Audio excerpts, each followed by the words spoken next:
ಈಗ ನಾವು ಇವತ್ತಿನ ಈ ಕಾರ್ಯಕ್ರಮದ ಅಂತಿಮ ಘಟ್ಟಕ್ಕೆ ಬರ್ತಾ ಇದ್ದೇವೆ. ಅವಲೋಕನ ಭಾಷಣ ವಿದ್ವಾನ್ ಶ್ರೀ ಪಂಜಾ ಭಾಸ್ಕರ್ ಭಟ್ರಿಂದ. ಸೃಷ್ಟೌ ಯಾ ಸರ್ಗರೂಪ ಜಗದವನ ವಿಧೌ ಪಾಲಿನಿ ಯಾಚರೌದ್ರಿ ಸಂಹಾರೆ ಚಾಪಿಯಸ್ಯ ಜಗಜಿತಮಖಿಲಂ ಕ್ರೀಡನಂ ಯಾ ಪರಾಖ್ಯ ಪಶ್ಯಂತಿ ಮಧ್ಯಮಾಥೋ ತದನು ಭಗವತಿ ವೈಖರೀ ವರ್ಣರೂಪ ಸಾ ಅಸ್ಮದ್ವಾಚಂ ಪ್ರಸನ್ನ ವಿಧಿ ಹರಿಗಿರೀಶ ರಾಥಿತಾಲಂಕರೋತು. ವೇದಿಕೆಯಲ್ಲಿ ಆಸೀನರಾದಂತಹ ವಿದ್ವದ್ವಲಯದಲ್ಲಿ ಮಹಾಸಾಧಕರೆನಿಸಿದಂತಹ ಮೂರ್ವರಿಗೂ ಆ ತ್ರಿಮೂರ್ತಿಗಳಿಗೂ ವಂದಿಸಿ, ವೇದಿಕೆಯ ಮುಂಭಾಗದಲ್ಲಿ ಆಸೀನರಾದಂತಹ ಎಲ್ಲ ಮಹನೀಯರಿಗೂ ಕೂಡ ವಂದಿಸಿ, ಪ್ರಾತಃ ಕಾಲದಿಂದ ಆರಂಭಿಸಿ ಈ ಕಾಲದವರೆಗೆ ಒಳ್ಳೊಳ್ಳೆಯ ಸುಗಂಧಭರಿತವಾದ ಸುವರ್ಣ ಪುಷ್ಪಗಳನ್ನು ಸಂಗ್ರಹಿಸಿ ಈ ಮಹನೀಯರು ಕೊಟ್ಟಿದ್ದಾರೆ. ನನ್ನ ಕೆಲಸ ಅದನ್ನು ಮಾಲಿಕೆಯನ್ನಾಗಿಸಿ ನಿಮಗೆ ನೀಡುವುದು ಈಗ ನನಗೆ ಉಳಿದಿರುವಂತಹ ಒಂದು ಕೆಲಸ. ಅದರಲ್ಲಿ ನಾನೆಷ್ಟು ಯಶಸ್ವಿ ಆಗ್ತೇನೆ ಅನ್ನೋದು ದೈವೇಚ್ಛೆ, ಆದರೂ ಯಥಾಮತಿ ಪ್ರಯತ್ನಿಸ್ತೇನೆ. ಮೊದಲಾಗಿ ಸಂಕಲ್ಪ ಪ್ರಕ್ರಿಯೆ ಬಗ್ಗೆ ಹಿರಿಯ ವಿದ್ವಾಂಸರಾದಂತಹ ಹಿರಣ್ಯ ವೆಂಕಟೇಶ ಭಟ್ರು ವಿವರಿಸಿದರು. ಸಂಕಲ್ಪವಿಲ್ಲದೆ ಯಾವುದೇ ಕರ್ಮವನ್ನು ಮಾಡುವ ಹಾಗಿಲ್ಲ. ದೇಶ ಕಾಲಾದಿಗಳನ್ನು ನಾವು ಯಾಕಾಗಿ ವಿವರಿಸಬೇಕು ಅಂತ ಒಂದು ಧರ್ಮಶಾಸ್ತ್ರದ ಒಂದು ಮಾತಿದೆ. ದೇಶ ಕಾಲಾದಿಗಳನ್ನು ನಾವು ವಿವರಿಸಲೇಬೇಕು. ಅದನ್ನು ಬಿಟ್ಟು ಯಾವುದೇ ಪ್ರಕ್ರಿಯೆ ಮಾಡಿದರೂ ಅದು ಪೂರ್ಣ ಎನಿಸುವುದಿಲ್ಲ. ಆದ್ದರಿಂದಲೇ ತಿಥೇಶ್ಚ ಶ್ರೇಯಮಾಪ್ನೋತಿ ವಾರಾತ್ ಆಯುಷ್ಯವರ್ಧನಂ ನಕ್ಷತ್ರಾತ್ ಹರತೆ ಪಾಪಂ ಯೋಗಾದ್ ರೋಗ ನಿವಾರಣಂ ಕರಣಾತ್ ಕಾರ್ಯಸಿದ್ಧಿ ಸ್ಯಾತ್ ಅನ್ನುವ ವಾಕ್ಯ ಬಂದದ್ದು ಆ ಕಾರಣದಿಂದ. ಸಂವತ್ಸರ, ದಕ್ಷಿಣಾಯನ, ಉತ್ತರಾಯಣಗಳ ಪ್ರಭೇದಗಳನ್ನು, ಋತು, ಇನ್ನು ಸೌರಮಾನವನ್ನು ಅನುಸರಿಸುವಂತಹ ನಮಗೆ ಋತುವಿಗಿಂತಲೂ ಮೊದಲು ಸೂರ್ಯ ಯಾವ ರಾಶಿಯಲ್ಲಿದ್ದಾನೆ ಅನ್ನುವುದನ್ನು ನಾವು ಮೊದಲಾಗಿ ಹೇಳಬೇಕು. ಇನ್ನು ಚಾಂದ್ರಮಾನ ಪದ್ಧತಿಯವರು ಋತುವನ್ನು ಹೇಳಿ, ಮಾಸವನ್ನು ಹೇಳಿ, ಮತ್ತೆ ಸೂರ್ಯನಿರುವ ರಾಶಿಯನ್ನು ಅವರು ಗುರುತಿಸ್ತಾರೆ. ಆಮೇಲೆ ಪಕ್ಷದ್ವಯಗಳಲ್ಲಿ ಯಾವ ಶುಕ್ಲವೋ ಕೃಷ್ಣವೋ, ಆಮೇಲೆ ತಿಥಿ, ಆಮೇಲೆ ವಾರ. ಅದರಲ್ಲೂ ಕೂಡ ಮಹಾಸಂಕಲ್ಪದಲ್ಲಿ ತಿಥಿವಾರ ನಕ್ಷತ್ರ ಯೋಗ ಕರಣಗಳನ್ನು ಹೇಳಬೇಕೆಂದಿದೆ. ಈ ತಿಥಿವಾರ ನಕ್ಷತ್ರ ಯೋಗಗಳನ್ನು ಹೇಳುವುದರಿಂದ ತಿಥೇಶ್ಚ ಶ್ರೇಯಮಾಪ್ನೋತಿ, ಆ ಶ್ಲೋಕವೇ ಹೇಳುವ ಹಾಗೆ ತಿಥಿಯನ್ನು ಸರಿಯಾಗಿ ಗುರುತಿಸುವುದರಿಂದ ಯಾರು ಆ ತಿಥಿಯನ್ನು ತನ್ನ ಸಂಕಲ್ಪದಲ್ಲಿ ಅಳವಡಿಸಿಕೊಳ್ತಾನೆ ಅವನಿಗೆ ಸಾಂಪತ್ತಿಕವಾದಂತಹ ಕೊರತೆ ಯಾವತ್ತೂ ಬಾಧಿಸಲ್ಪಡುವುದಿಲ್ಲವ. ವಾರಾದ ಆಯುಷ್ಯವರ್ಧನಂ, ಆ ರವಿವಾರವೋ ಸೋಮವಾರವೋ ಅಂತ ಹೇಳುವುದರಿಂದ ನಮಗೆ ಆಯುಷ್ಯ ವರ್ಧಿಸಲ್ಪಡ್ತದೆ. ಯಾಕೆ ಆಯುಷ್ಯ ಅತ್ಯಂತ ಮುಖ್ಯವಾದದ್ದೊಬ್ಬ ಮನುಷ್ಯನಿಗೆ? ಅನಾಯುಷಂದು ಮರ್ತ್ಯಾಣಾಂ ಲಕ್ಷಣೈ ಕಿಂ ಪ್ರಯೋಜನ. ಬೇರೆಲ್ಲ ಒಳ್ಳೊಳ್ಳೆಯ ಸಾಧನೆಗಳೆಲ್ಲ ಇದ್ದರೂ ಕೂಡ ಆಯುಷ್ಯ ಇಲ್ಲದೆ ಇದ್ದರೆ ನಾವು ಏನೂ ಮಾಡುವ ಹಾಗಿಲ್ಲ. ಹಾಗಾಗಿ ಭಗವಂತ ನಮಗೆ ಆಯುಷ್ಯವನ್ನು ಕೊಡಬೇಕು. ಈ ಸಂದರ್ಭದಲ್ಲಿ ನಾನು ಪರಮಪೂಜ್ಯ ಪೇಜಾವರ ಶ್ರೀಗಳವರನ್ನು ನಾನು ನೆನಪಿಸಿಕೊಳ್ತೇನೆ. ಯಾಕೆ ಕೇಳಿದರೆ, ಅವರು ಇತ್ತೀಚಿನ ದಿವಸಗಳಲ್ಲಿ ದೇವರಿಗೆ ಕೃತಜ್ಞತೆಯನ್ನು ಹೇಳ್ತಾ ಇದ್ದರು. ನನಗೆ ದೇವರ ಆಯುಷ್ಯ ಕೊಟ್ಟ, ಹಾಗಾಗಿ ಅವನಿಗೆ ನಾನು ಕೃತಜ್ಞತೆಯನ್ನು ಸಲ್ಲಿಸ್ತೇನೆ ಅಂತ. ಹೀಗೆ ವಾರಾದ ಆಯುಷ್ಯವರ್ಧನಂ, ವಾರವನ್ನು ಹೇಳುವುದರಿಂದ ಆಯುಷ್ಯ ವರ್ಧಿಸಲ್ಪಡ್ತದೆ. ಇನ್ನು ನಕ್ಷತ್ರವನ್ನು ಹೇಳಬೇಕಂತ. ಆ ನಕ್ಷತ್ರ ನಾವು ಮಾಡಿದಂತಹ ಪಾಪ ಸಂಚಯ ಏನಿದೆ, ಆ ಪಾಪವನ್ನು ಸರ್ವವಿಧದಿಂದಲೂ ಅದು ನಾಶೀಕರಿಸಿ ನಮಗೆ ಪುಣ್ಯದ ಗಂಟನ್ನು, ಪುಣ್ಯದ ಸಂಚಯವನ್ನು ಅನುಗ್ರಹಿಸ್ತದಂತೆ. ಯೋಗಾತ್ ರೋಗ ನಿವಾರಣಂ, ಆವತ್ತಿನ ಯೋಗ ತಿಥಿವಾರ ನಕ್ಷತ್ರ ಯೋಗ, ಇದು ಪಂಚಾಂಗದ 5 ಅಂಗಗಳು. ಹಾಗಾಗಿ ಪಂಚಾಂಗ ಅಂತ ನಾವು ಅದನ್ನು ಉಲ್ಲೇಖಿಸುವುದು. ಯೋಗವನ್ನು ಹೇಳುವುದರಿಂದ ನಮಗೆ ಆರೋಗ್ಯ ತಾನಾಗಿಯೇ ಸಿದ್ಧಿಸ್ತದೆ. ಆರೋಗ್ಯವೂ ಕೂಡ ಒಬ್ಬ ಮನುಷ್ಯನಿಗೆ ಅತ್ಯಂತ ಅವಶ್ಯಕವಾದದ್ದು. ಧರ್ಮಕರ್ಮಗಳಲ್ಲಿ ಆಸಕ್ತಿ ಇರಬೇಕಾಗಿದ್ದರೆ, ಮಾನಸಿಕವಾದಂತಹ ಸ್ವಸ್ಥತೆ ಬೇಕು ಅಂತಾದರೆ, ಯಾವುದೇ ರೀತಿಯದ್ದಾದಂತಹ ಕ್ರಿಯಾಶೀಲತೆ ಜೀವನದಲ್ಲಿ ಇರಬೇಕಾಗಿದ್ದರೆ ಒಬ್ಬ ರೋಗರಹಿತನಾಗಿರಬೇಕು. ಹಾಗಾಗಿ ಮಹಾಸಂಕಲ್ಪದಲ್ಲಿ ನಾವು ನಿತ್ಯ ಸಂಕಲ್ಪದಲ್ಲಿ ಇದನ್ನು ಹೇಳೋದಿಲ್ಲ, ಆದರೆ ಹೇಳುವುದು ಉಚಿತ ಅಂತ ಸಾಮಾನ್ಯವಾಗಿ ಧರ್ಮಶಾಸ್ತ್ರಕಾರರ ಅಭಿಪ್ರಾಯ. ಇದನ್ನು ವೀರಮಿತ್ರೋದಯಕಾರರು, ಹೇಮಾದ್ರಿ, ವೈದ್ಯನಾಥೀಯ ಇತ್ಯಾದಿ ಧರ್ಮಶಾಸ್ತ್ರಗಳಲ್ಲಿ ಪ್ರತ್ಯೇಕವಾಗಿ ಉಲ್ಲೇಖಿಸ್ತಾರೆ. ನಿಧಾನವಾಗಿ ನಮ್ಮದಾದಂತಹ ನಾವು ಕೆಲವೆಲ್ಲ ಒಳ್ಳೆಯ ವಿಷಯಗಳನ್ನು ಕಳ್ಕೊಳ್ತಾ ಇದ್ದೇವೆ ಅನ್ನೋದಕ್ಕೆ ಇದು ಒಂದು ಉದಾಹರಣೆ. ವಾರಕ್ಕೆ ನಿಲ್ಲಿಸಿ ಬಿಡುತ್ತೇವೆ, ಇನ್ನು ಯೋಗಕರಣಗಳನ್ನು ನಾವೀಗ ಹೇಳ್ತಾ ಇಲ್ಲ. ಇನ್ನು ಕರಣಾತ್ ಕಾರ್ಯಸಿದ್ಧಿ ಸ್ಯಾತ್, ಆ ಕರಣವನ್ನು ಆ ದಿವಸದ ಅದು ಗಜಕರಣವೋ ಇತ್ಯಾದಿ ಯಾವುದೋ ಒಂದು ಕರಣವನ್ನು ಹೇಳುವುದರಿಂದ ನಮಗೆ ಕಾರ್ಯ ಸಿದ್ಧಿ ಆಗ್ತದಂತೆ. ಹಾಗಾಗಿ ಸಂಕಲ್ಪ ಅತ್ಯಂತ ಪ್ರಧಾನವಾದದ್ದು ಎಲ್ಲ ಕರ್ಮಗಳಲ್ಲೂ. ಇನ್ನು ಸಂಕಲ್ಪಗಳಲ್ಲಿ ಬೇರೆ ಬೇರೆ ರೀತಿಯದ್ದಾದಂತಹ ಅವಾಂತರ ಸಂಕಲ್ಪ, ಪ್ರಧಾನ ಸಂಕಲ್ಪ, ಮಹಾಸಂಕಲ್ಪ ಇತ್ಯಾದಿಗಳು ಇದೆ ಅಂತ ಮಹನೀಯರು ವೆಂಕಟೇಶ ಭಟ್ರು ಉಲ್ಲೇಖಿಸಿದ್ದಾರೆ. ಅದು ಹೌದು. ಯಾಕೆ ಕೇಳಿದರೆ ಸಂಕಲ್ಪವು ಮೊದಲಾಗಿ ಅಥವಾ ಪುಣ್ಯಾಹವಾಚನೆಯ ನಂತರ ಕರ್ಮಕ್ಕೆ, ಪುಣ್ಯಾಹವಾಚನೆ ಅನ್ನೋದು ಅದು ನಿತ್ಯ ಕರ್ಮ. ಎಲ್ಲ ಪ್ರಕ್ರಿಯೆಗಳಲ್ಲೂ ನಮಗೆ ದೇಹಶುದ್ಧಿ, ಪ್ರಾದೇಶಿಕವಾದಂತಹ ಶುದ್ಧಿ ಲಭ್ಯವಾಗಬೇಕಾಗಿದ್ರೆ ಪುಣ್ಯಾಹವಾಚನೆ ಬೇಕೇ ಬೇಕು. ಯಾಕೆ ಕೇಳಿದ್ರೆ ಇವತ್ತಿನ ದಿವಸಗಳಲ್ಲಿ ಪಂಚಗವ್ಯ ಮೇಲನ ಪುಣ್ಯಾಹವಾಚನೆಗಳನ್ನು ನಾವು ಮಾಡದೇ ಇದ್ದರೆ ಯಾವುದೇ ಕರ್ಮ ಮಾಡುವ ಅಧಿಕಾರ ನಮಗೆ ಬರುವುದೇ ಇಲ್ಲ. ನಾವು ಸಾಂಸ್ಕೃತಿಕವಾಗಿ ಬಹಳಷ್ಟನ್ನು ಕಳ್ಕೊಂಡಾಗಿದೆ. ಇವತ್ತಿಗೆ ನಮ್ಮ ಋಷಿಮುನಿಗಳಿಗೆ ನಾವು ತುಂಬ ಕೃತಜ್ಞರಾಗಬೇಕಾಗಿದೆ. ಅವರನ್ನು ಕ್ಷಣ ಕ್ಷಣದಲ್ಲೂ ಸ್ಮರಿಸಬೇಕು. ನಾವು ನಮ್ಮದಾದಂತಹ ಕರ್ಮಗಳು ಇವತ್ತಿನ ದಿವಸ ವಿರೂಪಗೊಳ್ಳುವುದನ್ನು ನೋಡಿ ನಾವು ಸ್ನಾನ ಮಾಡಿದರೆ ಸಾಲದು. ಒಂದು ಕಾಲದಲ್ಲಿ ನಮ್ಮಲ್ಲಿ ಶ್ರೌತಿ, ಧೌತಿ, ರೌತಿ, ನೌತಿ ಅನ್ನುವ ಶುದ್ಧ ಪ್ರಕ್ರಿಯೆಗಳಿತ್ತು. ದೇಹದ ನಾವು ಒಂದು ದ್ವಾರದಲ್ಲಿ ನೀರನ್ನು ಹಾಕಿ ಇನ್ನೊಂದು ದ್ವಾರದಲ್ಲಿ ಆ ನೀರನ್ನು ಬಹಿರ್ಭಾಗಕ್ಕೆ ನಾವು ವಿರೇಚನಗೊಳಿಸುವಂತಹ ವ್ಯವಸ್ಥೆಗಳು ನಮ್ಮಲ್ಲಿತ್ತು. ಮನುಷ್ಯ ಸ್ನಾನ ಮಾಡಿದರೆ ಮಾತ್ರ ಶುದ್ಧನಾಗುತ್ತಾನೆ ಅನ್ನುವ ಕಲ್ಪನೆ ಸುಳ್ಳಂತೆ.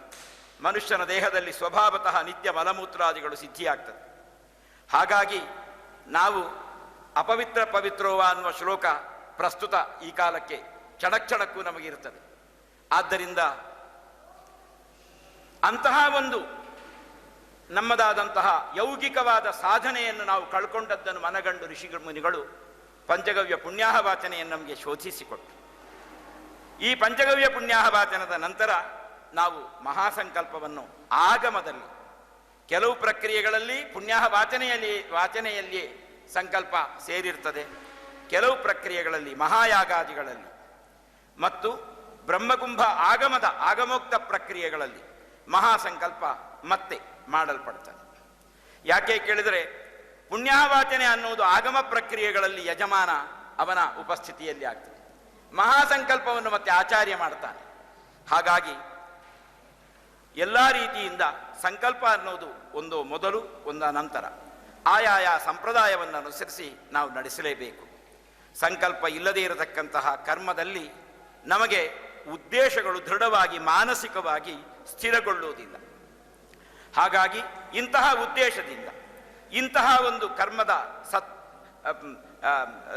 ಸತ್ವರದ ಲಭ್ಯತೆಗಾಗಿ ನಾನು ಸಂಕಲ್ಪವನ್ನು ಕೈಗೊಳ್ಳುತ್ತೇನೆ ಅನ್ನುವ ಆ ಒಂದು ಉದ್ದೇಶದಿಂದ ಸಂಕಲ್ಪ ಪ್ರಕ್ರಿಯೆ ಇವತ್ತಿಗೆ ಅತ್ಯಂತ ಮುಖ್ಯವಾದದ್ದು. ಇನ್ನು ಆ ಕರ್ಮ ಸ್ವರೂಪ, ಕರ್ಮ ದೇವತಾ ಸ್ವರೂಪ ಇತ್ಯಾದಿಗಳನ್ನೆಲ್ಲ ಸಂಕಲ್ಪದಲ್ಲಿ ಸರಿಯಾಗಿ ನಮೂದಿಸಬೇಕು. ವಿಳಾಸ ಸರಿಯಿಲ್ಲದೇ ಇದ್ದರೆ ಪತ್ರ ಯಾವತ್ತು ಯಾರಿಗೆ ತಲುಪಬೇಕು ಅವರಿಗೆ ತಲುಪುವುದಿಲ್ವೋ ಹಾಗೆ ಸಂಕಲ್ಪದಲ್ಲಿ ತೊಡಕಾದಾಗ ಆ ಕರ್ಮವು ಯಾವ ಭಗವತ್ ಪ್ರತೀಕಕ್ಕೆ ಸಮರ್ಪಿಸಲ್ಪಡಬೇಕೋ ಅಲ್ಲಿ ಸಮರ್ಪಿಸಲ್ಪಡುವ ಆ ಪ್ರಕ್ರಿಯೆಯಲ್ಲಿ ತೊಡಕುಂಟಾಗ್ತದೆ. ಹಾಗಾಗಿ ಅದರ ಉದ್ದೇಶಗಳು, ಅದರದ್ದಾದಂತಹ ಸ್ವರೂಪಗಳು ಸರಿಯಾಗಿ ಸಂಕಲ್ಪದಲ್ಲಿ ನಮೂದಿಸಲ್ಪಡಬೇಕು ಅಂತ ಆಗಮಶಾಸ್ತ್ರವು ಕೂಡ ವಿಶೇಷವಾಗಿ ಪ್ರಯೋಗ ಮಂಜರಿ ಅನ್ನುವ ಗ್ರಂಥ ಉಲ್ಲೇಖಿಸ್ತದೆ. ಇನ್ನು ಇವತ್ತಿಗೆ ದ್ವಿತೀಯ ವರಾರ್ಧ ಶ್ವೇತವರಾಹ ಕಲ್ಪ ಅಂತ 2 ವರಾಹ ಕಲ್ಪಗಳಿತ್ತು. ಒಂದು ಯಜ್ಞವರಾಹ ಕಲ್ಪ, ಒಂದು ಶ್ವೇತವರಾಹ ಕಲ್ಪ. ಇವತ್ತಿಗೆ ಯಜ್ಞಗಳು ಏನಿದೆ ಅದು ಯಜ್ಞವರಾಹನ ಸಂಕಲ್ಪದಲ್ಲೇ ನಡೆಸಲ್ಪಡುವುದು. ತ್ವಚಿಚ್ಛಂದೋ ರೋಮಸ್ತ್ವಪಿ ಕುಶಗಣಃ. ಆ ದೇವರದ್ದ ಪ್ರತಿಯೊಂದು ಯಜ್ಞದಲ್ಲೂ ಕೂಡ ದರ್ಭೆ ಬೇಕು. ದರ್ಭೆ ಇಲ್ಲದೆ ಅದು ಪೈತೃಕ ಕರ್ಮ ಇರಲಿ ಅಥವಾ ದೇವಕರ್ಮ ಇರಲಿ, ಅದು ನಡೆಸಲ್ಪಡುವುದಿಲ್ಲ. ಅದು ಆ ಯಜ್ಞವರಾಹನ ರೋಮದ ಪ್ರತೀಕ.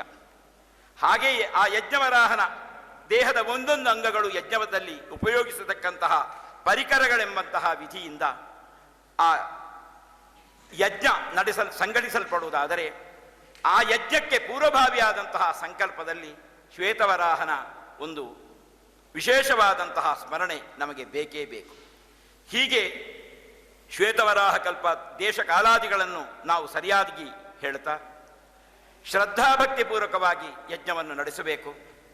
ಇನ್ನು ಕ್ಷೇತ್ರದ ವಿಷಯದಲ್ಲಿ ಹೇಳುವುದಾದರೆ, ನನಗೆ ಇಲ್ಲಿ ಹೇಗೆ ಹೇಳಬೇಕು ಅಂತ ಸ್ಪಷ್ಟವಾಗಿ ಗೊತ್ತಿಲ್ಲ. ಹಾಗೆ ಅಂತ ನಮ್ಮಲ್ಲಿ ಅದು ಪರಶುರಾಮ ಕ್ಷೇತ್ರ ಅಂತ ಸ್ಪಷ್ಟವಾದದ್ದು. ಯಾಕೆ ಕೇಳಿದರೆ, ನ್ಯಸ್ತಾಸ್ತ್ರಾಣಿ ಮಹೇಂದ್ರ ಭೂಭೃತಿ ತನ್ವನ್ ಪುನರ್ಮಚ್ಚಿತಾಂ ಗೋಕರ್ಣಾವಚಿ ಸಾಗರೇಣ ಧರಣೀಂ ದೃಷ್ಟ್ವಾರ್ಚಿತ ಸ್ಥಾಪಸೈ ಧ್ಯಾತೇಶ್ವಾನ ಧೃತ ಅನಿಲಾಸ್ತ್ರ ಚಕಿತಂ ಸಿಂಧುಂ ಸ್ರುವಕ್ಷೇಪಣಾತ್ ಉತ್ಸಾರ್ಯೋಧೃತ ಕೇರಳೋ ಭೃಗುಪತೆ ಅಂತ ಆ ಒಂದು ನಮ್ಮ ಆ ಪರಶುರಾಮ ಕ್ಷೇತ್ರದ ಸೃಷ್ಟಿಯ ರೋಚಕವಾದ ಕಥೆ ಜ್ಞಾನಿಗಳಿಂದ ವಿವರಿಸಲ್ಪಟ್ಟಿದೆ. ಪರಶುರಾಮರು ತನ್ನದಾದಂತಹ ಸಂಕಲ್ಪ ಶಕ್ತಿಯಿಂದ ನಿರ್ಮಿಸಿದಂತಹ ಭೂಪ್ರದೇಶ ಅಂತ ಬೇರೆ ಬೇರೆ ಮಹನೀಯರು ಹೇಳಿದ್ದಾರೆ. ಹಾಗಾಗಿ ಸಾಮಾನ್ಯವಾಗಿ ಗೋಕರ್ಣದಿಂದ ಕನ್ಯಾಕುಮಾರಿಯವರೆಗೆ ಪರಶುರಾಮ ಕ್ಷೇತ್ರ ಅಂತ ನಾವು ಹೇಳುವುದು ನಮ್ಮಲ್ಲಿ ಹಿರಿಯರಿಂದ ಬಂದ ಸಂಪ್ರದಾಯ. ಪರಶುರಾಮ ಕ್ಷೇತ್ರದಲ್ಲೂ ಕೂಡ 3 ಪ್ರಭೇದಗಳಿದೆ. ಗೋಕರ್ಣದಿಂದ ಸಾಮಾನ್ಯವಾಗಿ ಭದ್ರಗಿರಿಯವರೆಗೆ ಅದು ಹವ್ಯಕ, ಭದ್ರಗಿರಿಯಿಂದ ಚಂದ್ರಗಿರಿಯವರೆಗೆ ತೌಳವ, ಅದರ ನಂತರ ಮಲಯಾಳ ದೇಶ. ಕೇರಳ ದೇಶ ಅಂತ ಇಲ್ಲ, ವಸ್ತುಸ್ಥಿತಿ ಮಲಯಾಳ ದೇಶ ಅಂತಲೇ ಇರುವುದು. ಅದಕ್ಕೆ ಕೇರಳ ಅಂತ ಹೆಸರು ಯಾಕೆ ಬಂತು ಅಂತ ನಮಗೆ ಕೇರಳ ದೇಶ ಚರಿತಂ ಅನ್ನುವಂತಹ ಗ್ರಂಥಕಾರ ಹೇಳ್ತಾನೆ. ನಮ್ಮದು ಕೇರಳವೇ, ದಕ್ಷಿಣ ಕನ್ನಡ ಜಿಲ್ಲೆ ಕೂಡ. ಕೇರ ಅನ್ನುವಂತಹ ಶಬ್ದಕ್ಕೆ ಲಪ್ರತ್ಯಯ ಸೇರಿ ಕೇರಳವಾಯಿತು. ಅತ್ಯಂತ ಅತ್ಯಂತ ರುಚಿಕರವಾದ, ಮಧುರವಾದ, ಅತ್ಯಂತ ಜೀವನದಲ್ಲಿ ಮಾನಸಿಕ ಸಂತೃಪ್ತಿಯನ್ನು ಕೊಡತಕ್ಕಂತಹ ಪಾಕವಿಶೇಷಗಳನ್ನು ರಚಿಸುವುದರಲ್ಲಿ ಸಹಕಾರಿಯಾದಂತಹ ತೆಂಗು ಅಲ್ಲಿ ವಿಶೇಷವಾಗಿ ಬೆಳೆಯುವುದರಿಂದ ಅದು ಕೇರಳವಾಯಿತು ಅಂತ ಜ್ಞಾನಿಗಳು ಹೇಳ್ತಾರೆ. ಹೀಗಾಗಿ ನಮ್ಮಲ್ಲಿ ಪರಶುರಾಮ ಕ್ಷೇತ್ರ ಅಂತ ನಾವು ಹೇಳಿದರೆ, ನಾವು ಇಲ್ಲೆಲ್ಲ ಹೇಳೋದು ಬ್ರಹ್ಮಕ್ಷೇತ್ರ ಅಂತ ಹೇಳಿಬಿಡ್ತೇವೆ. ಆದರೆ ಅದು ಎಷ್ಟು ಸಮುಚಿತ ಅಂತ ಇವತ್ತಿಗೂ ನನಗೆ ಸರಿಯಾದಂತಹ ಉತ್ತರ ಅದಕ್ಕೆ ಲಭ್ಯವಾಗಿಲ್ಲ ಜ್ಞಾನಿಗಳಿಂದ. ಆದರೆ ಬ್ರಹ್ಮಕ್ಷೇತ್ರ ಅಂತ ಹೇಳುವುದು ಇದು ಬ್ರಹ್ಮ ಸೃಷ್ಟಿ, ಅದು ಪರಶುರಾಮ ಕ್ಷೇತ್ರ ಅಂತ ಹೇಳುವುದು ಪರಶುರಾಮರು ತಮ್ಮದಾದಂತಹ ಸಂಕಲ್ಪ ಶಕ್ತಿಯಿಂದ ಮಾಡಿದಂತಹ ಪ್ರದೇಶ. ಆ ಕಾರಣದಿಂದ ಈ ಎರಡನ್ನು ನಾವು ಸ್ವೀಕರಿಸುವುದಕ್ಕೆ ಅನುಕೂಲವಾಗ್ತದೆ ಅನ್ನೋದು ನನ್ನ ಅಭಿಮತ.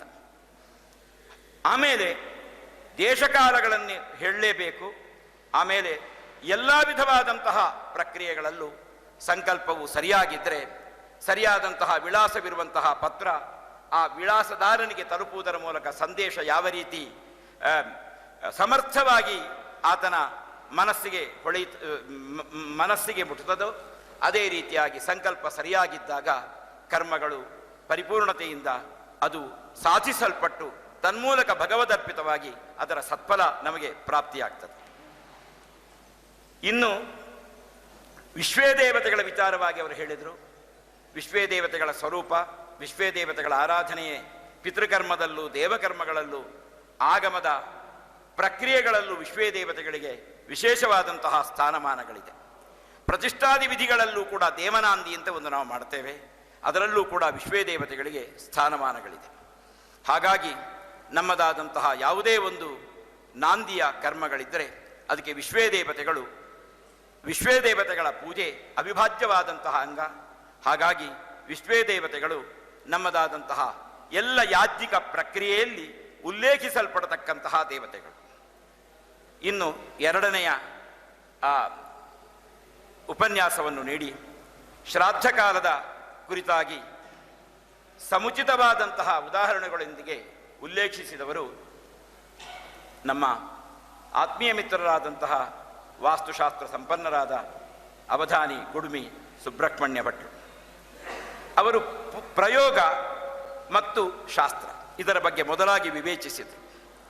ನಾವು ಶಾಸ್ತ್ರವನ್ನು ಸರಿಯಾದ ರೀತಿಯಲ್ಲಿ ಓದಿಕೊಳ್ಳಬೇಕು, ಆಮೇಲೆ ಪ್ರಯೋಗದತ್ತ ಹೊರಳಬೇಕು ಅಂತ ಅವರು ಹೇಳಿದರು. ಅದು ಬಹಳ ಸರಿಯಾದದ್ದು. ನನಗಾಗ ಹೊಳೆದದ್ದು ಆಗಮಶಾಸ್ತ್ರಕಾರನ ಒಂದು ಮಾತು. ಆಗಮದ ಪೂಜಾ ಪ್ರಕ್ರಿಯೆಗಳಲ್ಲಿ, ಅದರಲ್ಲೂ ವಿಷ್ಣು ಪೂಜೆಯಲ್ಲಿ ಮೊದಲಾಗಿ ವಿಷ್ಣುವಿಗೆ ಅರ್ಘ್ಯ, ಆಮೇಲೆ ಪಾದ್ಯ. ಸಾಮಾನ್ಯವಾಗಿ ಎಲ್ಲ ದೇವತಾ ಪೂಜೆಗಳಲ್ಲೂ ಕೂಡ ಪಾದ್ಯ ಆದ ಮೇಲೆ ಅರ್ಘ್ಯ ಇರುವುದು ಸಂಪ್ರದಾಯ. ಇದು ವಿಷ್ಣು ಪೂಜೆಯಲ್ಲಿ ವಿಶೇಷವಾಗಿ ಮೊದಲಿಗೆ ಅರ್ಘ್ಯ ಮತ್ತೆ ಪಾದ್ಯ. ಇದು ಯಾಕಪ್ಪ ಅಂತ ಕೇಳಿದರೆ ಆಗಮಶಾಸ್ತ್ರಕಾರರು ಅದಕ್ಕೇನು ಉತ್ತರ ಹೇಳೋದಿಲ್ಲ. ಪಾಂಚರಾತ್ರ ಆಗಮದಲ್ಲಿ ಅದರ ಬಗ್ಗೆ ಆ ಸಾಧಕರು ವಿಶೇಷವಾಗಿ ಉಲ್ಲೇಖಿಸ್ತಾರೆ. ಗಂಗಾಜನಕತ್ವಾತ್, ಗಂಗೆಯ ತಂದೆ ಅವನಾದ್ದರಿಂದ ಅವನ ದೇಹದ ಎಲ್ಲ ಭಾಗಗಳಿಂದಲೂ ಪಾದ ಅತ್ಯಂತ ಪೂಜನೀಯವಾದದ್ದು. ಹಾಗಾಗಿ ಪಾದ್ಯ ನಂತರ ಅರ್ಘ್ಯೆ ಮೊದಲು. ಅದು ಗಂಗೆಯ ಜನಕನಾದ ಕಾರಣದಿಂದ ಅಂತ ಅದಕ್ಕೆ ಕಾರಣವನ್ನು ಅವರು ಹೇಳುತ್ತಾರೆ. ಅದು ಸರಿಯಾದಂತಹ ಕಾರಣ. ಆಗಮವನ್ನೇ ಓದಿದರೆ ನಾವು ವಿಷ್ಣುವಿಗೆ ಮೊದಲು ಅರ್ಘ್ಯ ಕೊಟ್ಟು ಪಾದ್ಯ ಕೊಟ್ಟು ಆ ಪೂಜೆಗಳನ್ನು ಮುಗಿಸ್ತೇವೆ. ಅದೇ ಪಾಂಚರಾತ್ರಾಗಮವನ್ನು ಅದಕ್ಕೆ ಸಂಬಂಧಪಟ್ಟಂತಹ ಯಾವ ತಂತ್ರ ಸಮುಚ್ಚಯಾದಿ ಗ್ರಂಥಗಳು ಯಾವ ಗ್ರಂಥವನ್ನು ಆಧಾರವಾಗಿಟ್ಟುಕೊಂಡು ಹೊರಟಿವೆಯೋ ಅದಕ್ಕೆ ಮೂಲ ಗ್ರಂಥವೆನಿಸಿದಂತಹ ಪಾಂಚರಾತ್ರವನ್ನು ಓದಿದಾಗ ಆ ಸಂದೇಹ ನಿವಾರಣೆಯಾಗ್ತದೆ. ಅಂತಹ ಒಂದು ಮಾತನ್ನು ಪ್ರಯೋಗವನ್ನು ಮಾಡುವುದಕ್ಕಿಂತ ಮುಂಚೆ ಶಾಸ್ತ್ರವನ್ನು ಅಧ್ಯಯನ ಮಾಡಿ ಪ್ರಯೋಗಾಸಕ್ತರಾಗುವುದು ಉಚಿತ ಅನ್ನುವ ಅವರ ಮಾತು ರಾಮಬಾಣದಂತೆ ನನ್ನ ಮನಸ್ಸಿಗೆ ಮುಟ್ಟಿದೆ. ಇನ್ನು ಬೇರೆ ಬೇರೆ ಸೂತ್ರಗಳಿಂದ ಸಂಹಿತೆಗಳಿಂದ ಪದ್ಧತಿ ಸಂಪ್ರದಾಯಗಳನ್ನು ಅನುಸರಿಸಿಕೊಂಡು ಶ್ರಾದ್ದ ಕಾಲವನ್ನು ಅವರು ಹೇಳಿದ್ದಾರೆ. ಶ್ರಾದ್ದೇತ್ರೀಣಿ ಪವಿತ್ರಾಣಿ ದೌಹಿತ್ರ ಕುತುಪಕ್ತಿಲಾಹ ಅನ್ನುವ ಒಂದು ಮಾತಿದೆ. ಶ್ರಾದ್ದದಲ್ಲಿ 3 ಬೇಕೇ ಬೇಕಂತೆ, ಅದಿಲ್ಲದಿದ್ದರೆ ಶ್ರಾದ್ದ ಆಗುವುದಿಲ್ಲಂತೆ. ಮಗಳ ಮಗ ಬಂದಿರಬೇಕಂತೆ, ಕುತುಪಗಾಲ ಬೇಕಂತೆ, ಬೇರೆ ದ್ರವ್ಯಗಳು ಒದಗಿಲ್ಲದೆ ಇದ್ದರೂ ತಿಲ ಒಂದು ಅತ್ಯಂತ ಅವಶ್ಯಕವಂತೆ. ಹೀಗೆ ಈ ಕುತುಪ ಅನ್ನುವಂತಹ ಕಾಲದ ಬಗ್ಗೆ ಬಹಳ ಚೆನ್ನಾಗಿ ವಿವರಿಸಿದರು. ಭೂಮಿಯಲ್ಲೇ ಪಿಂಡ ಪ್ರದಾನ ಮಾಡಬೇಕು ಅಂತ ಹೇಳಿದರು. ಅದು ಹೇಮಾದ್ರಿಯಲ್ಲೂ ಕೂಡ ಇದೆ. ಯಾಕೆ ಭೂಮಿಯಲ್ಲೇ ಪಿಂಡ ಪ್ರದಾನ ಮಾಡಬೇಕು?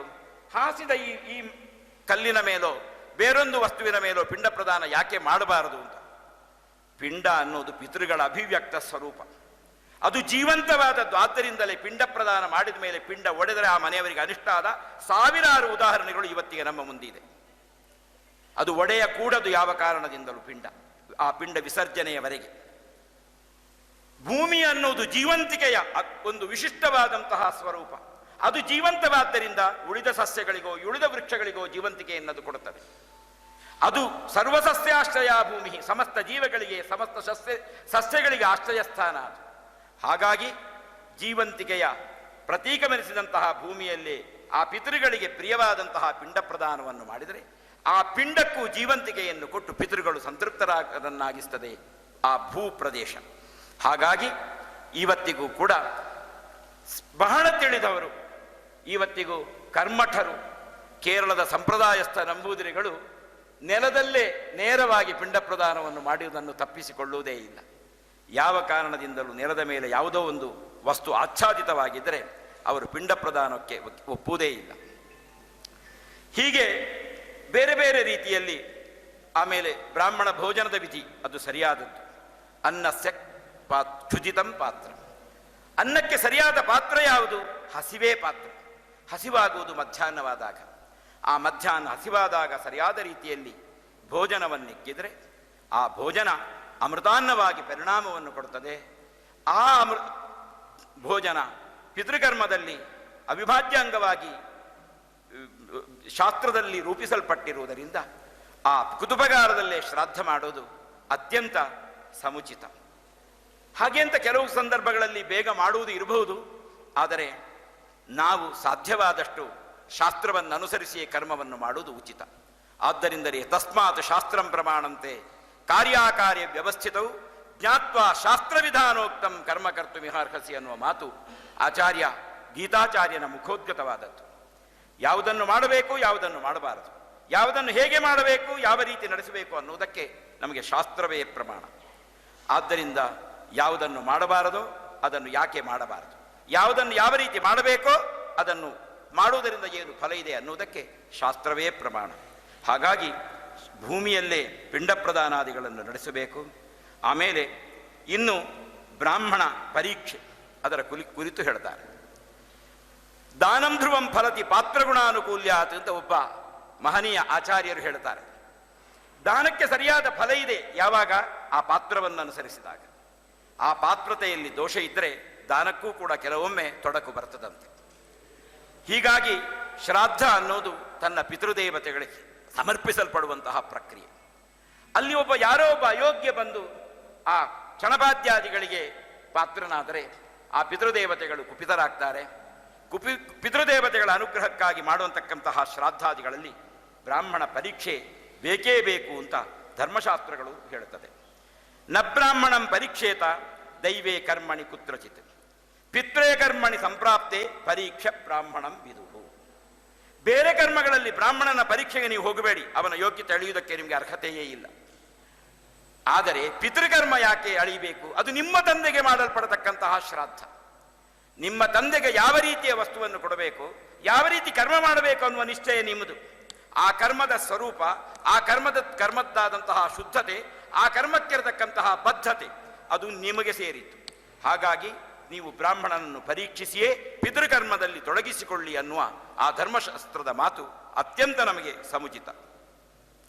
ಹೀಗಾಗಿ ಪಿತೃಕರ್ಮದಲ್ಲಿ ನಾವು ಬ್ರಾಹ್ಮಣನನ್ನು ಸರಿಯಾದ ರೀತಿಯಲ್ಲಿ ವರ್ಣನೆ ಮಾಡುವಾಗ ಹಿಂದೆ ಮುಂದೆ ಆತನದ್ದಾದಂತಹ ಯೋಗ್ಯತೆಗಳ ಕುರಿತು ಆಲೋಚಿಸದೆ ಮಾಡಬಾರದು. ಆಲೋಚಿಸದೆ ಮಾಡಿದಾಗ ಅದು ಯಾವ ರೀತಿಯದ್ದಾದಂತಹ ಫಲವನ್ನು ಕೊಡಬೇಕೋ ಆ ಫಲವನ್ನು ಕೊಡುವುದೇ ಇಲ್ಲ. ಇನ್ನು ಪಿತೃಕರ್ಮಕ್ಕೆ ಸಂಬಂಧಪಟ್ಟಂತಹ ಕಾಲದ ವಿಷಯದಲ್ಲಿ ಸರಿಯಾದ ರೀತಿಯಲ್ಲೇ ಪಿತೃಕರ್ಮವನ್ನು ಮಾಡಬೇಕು. ನಾವು 5 ವಿಧವಾದಂತಹ ಮಾನಗಳನ್ನು ಇವತ್ತಿಗೆ ಸ್ವೀಕರಿಸಿದ್ದೇವೆ. ಸೌರ, ಸಾಯನ, ಚಾಂದ್ರ, ನಕ್ಷತ್ರ, ಬಾರ್ಹಸ್ಪತ್ಯ. ಈ ರೀತಿಯಾದಂತಹ ಮಾನಗಳಲ್ಲಿ ಪಿತೃಕರ್ಮವನ್ನು 5 ರೀತಿಯ ಮಾನಗಳನ್ನು ಕೆಲವೊಂದು ಸಂದರ್ಭದಲ್ಲಿ ಉಪಯೋಗಿಸಿಕೊಂಡು ಮಾಡತಕ್ಕಂತಹ ಸಂಪ್ರದಾಯ ಭಾರತದಲ್ಲಿದೆ. ಸಾಮಾನ್ಯವಾಗಿ ಅವಿಭಾಜಿತ ದಕ್ಷಿಣ ಕನ್ನಡ ಜಿಲ್ಲೆಯಲ್ಲಿ ನಾವು ಪಿತೃಕರ್ಮವನ್ನು ಮಾಸಕ್ಕೆ ಸೌರ ಮಾಸವನ್ನು ಸ್ವೀಕರಿಸ್ತೇವೆ. ಪಕ್ಷಕ್ಕೆ ಚಂದ್ರನಿಗೆ ಸಂಬಂಧಪಟ್ಟಂತಹ ಶುಕ್ಲ ಕೃಷ್ಣ ಇತ್ಯಾದಿಗಳನ್ನು ಸ್ವೀಕರಿಸ್ತೇವೆ. ತಿಥಿಯೂ ಕೂಡ ಚಂದ್ರನಿಗೆ ಸಂಬಂಧಪಟ್ಟದ್ದಾದ್ದರಿಂದ ಸೌರ ಚಾಂದ್ರ ಈ 2 ಮಾನಗಳನ್ನು ನಾವು ಸಾಮಾನ್ಯವಾಗಿ ಅವಿಭಾಜಿತ ದಕ್ಷಿಣ ಕನ್ನಡ ಜಿಲ್ಲೆಯಲ್ಲಿ ಸ್ವೀಕರಿಸ್ತೇವೆ. ಇನ್ನು ಚಾಂದ್ರಮಾನ ಪದ್ಧತಿಯವರು ಇಂತಹ ಮಾಸದ ಚೈತ್ರ ಮಾಸದ ಶುಕ್ಲ ಪಕ್ಷದ ತಿಥಿ ಅದು ಕೇವಲ ಚಾಂದ್ರಮಾನಕ್ಕಷ್ಟೇ ಸೀಮಿತವಾಗಿರ್ತದೆ. ಇನ್ನು ಅಯೋಧ್ಯೆ ಇತ್ಯಾದಿಗಳ ಕಡೆ ಬಾರ್ಹಸ್ಪತ್ಯ ಮಾನವನ್ನು ಸ್ವೀಕರಿಸ್ತಾರೆ. ಇನ್ನು ಉಜ್ಜಯಿನಿಯಂತಹ ಪ್ರದೇಶಗಳಲ್ಲಿ ಸಾಯನ ಮಾನವನ್ನು ಸ್ವೀಕರಿಸಿದಂತಹ ಉದಾಹರಣೆಗಳು ಇದೆ. ಇನ್ನು ಬಹಳ ಗೌಡ ದೇಶಗಳಲ್ಲಿ ನಕ್ಷತ್ರಮಾನವನ್ನು ಸ್ವೀಕರಿಸ್ತಾರೆ ಅಂತ ಬೇರೆ ಬೇರೆ ಗ್ರಂಥಗಳಲ್ಲಿದೆ. ಹಾಗಾಗಿ ಯಾವುದೇ ಇದ್ದರೂ ಕೂಡ ನಮ್ಮದಾದಂತಹ ಸಂಪ್ರದಾಯವನ್ನು ನಾವು ಪಾಲಿಸುವುದು ಸಮುಚಿತ. ಯಾಕೆ ಕೇಳಿದರೆ ನಶಾಸ್ತ್ರದೃಷ್ಟ್ಯಾ ವಿದುಷಾ ಕದಾಚಿತ್ ಉಲ್ಲಂಘನೀಯಾ ಕುಲದೇಶ ಧರ್ಮ. ಕುಲದೇಶ ಧರ್ಮಗಳನ್ನು ನಾವು ಗೌರವಿಸಬೇಕು.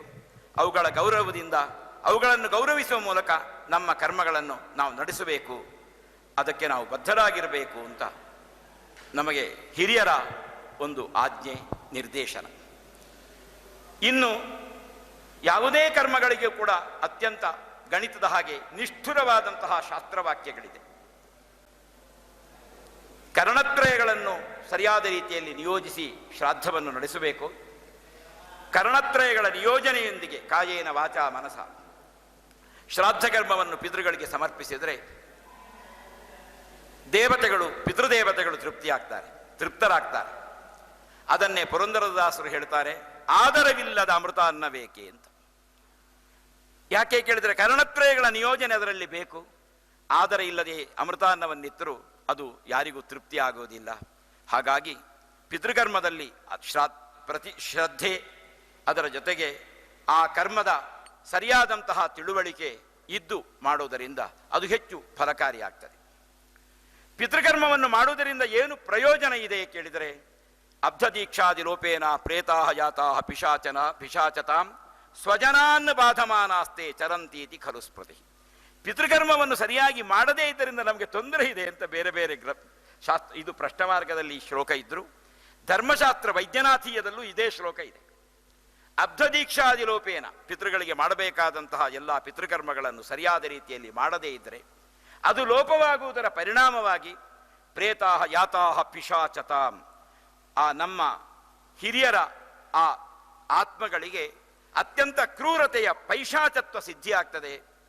ಪೈಶಾಚತ್ವ ಸಿದ್ಧಿಯಾದಂತಹ ಅವರು ಪಿತೃಕರ್ಮವನ್ನು ಮಾಡದೇ ಇರುವ ಕಾರಣದಿಂದ ಪೈಶಾಚತ್ವವನ್ನು ಹೊಂದಿ ಸ್ವಜನಾನ್ ಬಾಧಮಾನಾಸ್ತೆ, ಅವರಿಗೆ ಸಂಬಂಧಪಟ್ಟವರಿಗೆ ತೊಂದರೆಯನ್ನು ಕೊಡ್ತಾರೆ.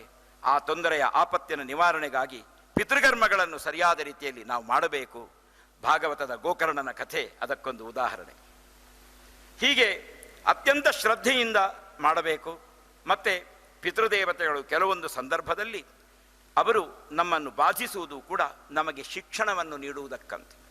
ನಾವು ನಮ್ಮದಾದಂತಹ ಕುಲಾಚಾರವನ್ನು, ನಮ್ಮದಾದಂತಹ ಸಂಪ್ರದಾಯಗಳನ್ನು, ನಾವು ಮಾಡಬೇಕಾದಂತಹ ಧರ್ಮಕರ್ಮಗಳನ್ನು ಸರಿಯಾದ ರೀತಿಯಲ್ಲಿ ನಡೆಸುವುದಕ್ಕೆ ನಮಗೆ ನಡೆಯುವ ವಿಷಯದಲ್ಲಿ ನಾವು ತಪ್ಪಿತಸ್ಥರಾದಾಗ ನಮ್ಮನ್ನು ಎಚ್ಚರಿಸುವುದಕ್ಕಾಗಿ ಅವರು ನಮಗೆ ಕೆಲವೊಂದು ಉಪಹತಿಗಳನ್ನು ನೀಡ್ತಾರಂತೆ. ಹಾಗಾಗಿ ಆ ಪಿತೃದೇವತೆಗಳ ಆ ಪೀಡೆ ಏನಿದೆ ಅದು ನಮ್ಮದಾದಂತಹ ಶಿಕ್ಷಣಕ್ಕಾಗಿ ಅಂತ ನಾವು ತಿಳ್ಕೊಳ್ಬೇಕಂತೆ. ಅದರ ಜೊತೆಗೆ ಪಿತೃಕರ್ಮಕ್ಕೆ ಸಂಬಂಧಪಟ್ಟು ಅಮಾವಾಸ್ಯೆ ಅನ್ನುವ ತಿಥಿಗೆ ದೇವತೆಗಳು ಪಿತೃದೇವತೆಗಳು. ಹಾಗಾಗಿ ವಿಷ್ಣು ಪಂಚಕ ದಿವಸಗಳಲ್ಲಿ 2 ಏಕಾದಶಿ, 1 ಶ್ರವಣ ನಕ್ಷತ್ರ, ಪೌರ್ಣಿಮೆ, ಅಮಾವಾಸ್ಯೆ.